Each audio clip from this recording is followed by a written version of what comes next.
Flooding is a natural and recurring occurrence for many rivers, aiding in the shaping of soil and the distribution of nutrients in alluvial valleys, as well as supporting a variety of ecosystems such as marshes and bottomland forests. In 1935, flooding, famine, and a social uprising occurred in China during a decade of flooding, famine, and turmoil. Millions of people were displaced, and 145,000 people died. In addition to being displaced, injured, and losing property, millions of survivors endured food shortages and famine due to the flood. Today, we are going to talk about the Yangtze River floods in 1935 in China.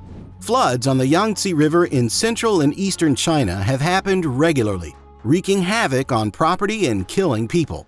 The major floods of 1870, 1931, 1935, 1954, 1998, and 2010 are the most recent. The Yangtze River is Asia's longest river and one of the world's most important waterways. It rises above 16,400 feet above sea level in Tibet's plateau. It flows eastward on a winding course until it empties into the East China Sea, where it empties into its major delta system. To take advantage of this fertile agricultural land, several cities have sprung up along the Yangtze River's banks over time. Currently, the population of these cities accounts for more than a third of China's total population. As a result, these cities have been particularly prone to water devastation. Natural disasters such as the Yangtze River floods of 1935 are considered some of the most devastating of the 20th century. The flood occurred during a decade of flooding, hunger, and social unrest in China.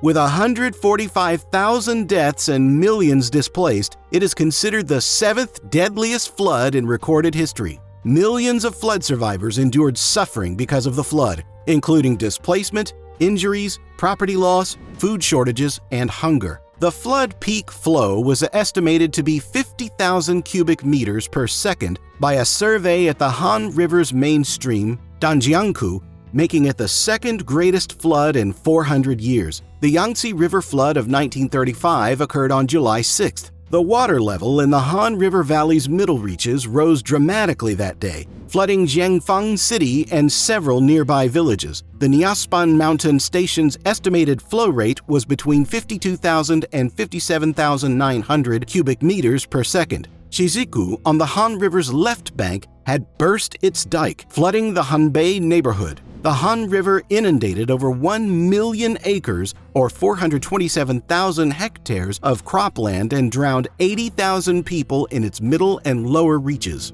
Furthermore, the flood rate at the Li River's Sangjiangkou Station was between 31,000 and 33,000 cubic meters per second. Over 30,000 people perished in various regions of the valley and its lower plains. Finally, on the same day, the Qing River of Changyang County had a flood peak flow of 15,000 cubic meters per second, washing away an entire street in the country. The Yangtze River saw heavy rains primarily in the Three Gorges area. Yichang City recorded a peak flow of 56,900 cubic meters per second. When the flood came to the Shaxi district, it combined the Qing River's flood with the Zhuang River's 7,000 cubic meters per second flood, resulting in a disastrous situation. As a result, the dike in Wanjiang on the Jing River's south bank collapsed. As a result of flooding along the Yangtze River, the Jing River dike on the north bank ruptured at the top of the Zhuang River in the upper part of Wancheng, killing 23,000 people. The flood calamity primarily affected the Yangtze River's middle reaches. Why did it happen? Reason number 1. Environmental reason. The Yangtze drains an estimated 1/5 of China's land surface. 1/3 of the country's population lives in its river basin. As a result, flooding has always been a big issue along the river. In China, the rainy season lasts from May to June in locations south of the Yangtze River and from July to August in areas north of the Yangtze River. The Yangtze River's massive river system gets water from the northern and southern banks. Floods are destructive and costly because of the dense population and wealthy communities near the river. This is because the Yangtze Valley floodplain is home to millions of people. This area floods naturally every summer and is only habitable due to the existing river dikes. Floods large enough to breach the dikes have wreaked havoc on those who live and farm in the area. Why was 1935 such a devastating year for humans who have lived along the Yellow, Yangtze, and Huai rivers for millennia? There were various reasons, the first of which was the weather. China experienced a severe drought from 1932 to 1934. The rivers were drained and the soils dried up due to lack of rain. Then there were massive snowstorms in the winter of 1935, followed by heavy rains in the spring. The rains melted the remaining snow and filled the rivers with water. China was devastated by powerful cyclones, which were the final nail in the coffin. Reason number 2.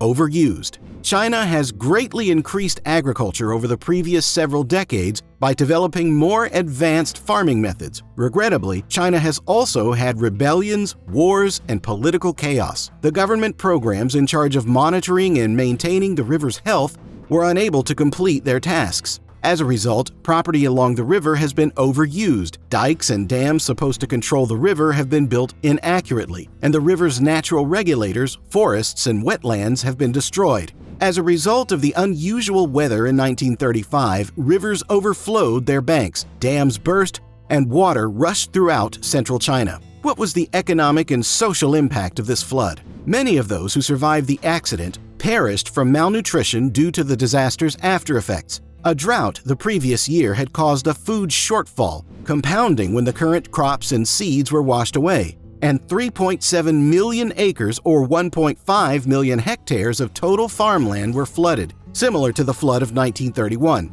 The early summer flooding of the Han River, a tributary of the Yangtze River, also contributed to the 1935 rice crisis, as most of Hubei's province's rice-producing infrastructure was severely damaged. China was not only recuperating from the previous 1931 calamity, but it was also amidst a long-running armed confrontation with Japan, which had occurred periodically throughout the decade and was about to culminate in the Second Sino-Japanese War, 1937 through 1945. This was the outcome of Japan's repeated attempts to conquer China, to acquire China's natural resources, food, and labor to support its empire. Conjunctivitis, dermatitis, and tuberculosis were among the ailments transmitted due to the disaster. The bodies of the victims further aided the spread of various dangerous diseases. At the time, publications around the world were reporting on the flood's damage. These articles discussed how farmers had lost large crops due to landslides and standing water, making it impossible for them to start again and replant.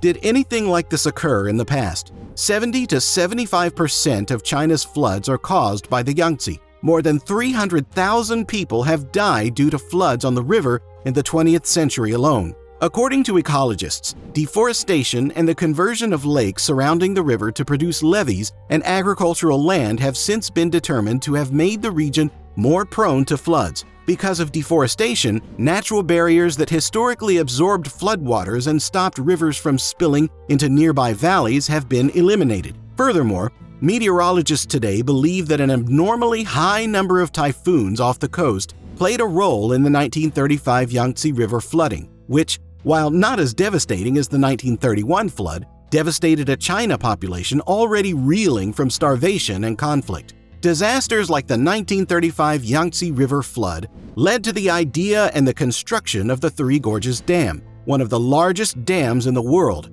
The goal of this is to help prevent flooding like has been seen in the past. However, there has not been massive flooding recently to test the effectiveness of the Three Gorges Dam. Only time will tell. That is all for today's video. Thank you all for watching. Hope you guys enjoyed it. Don't forget to like and subscribe for more content like this.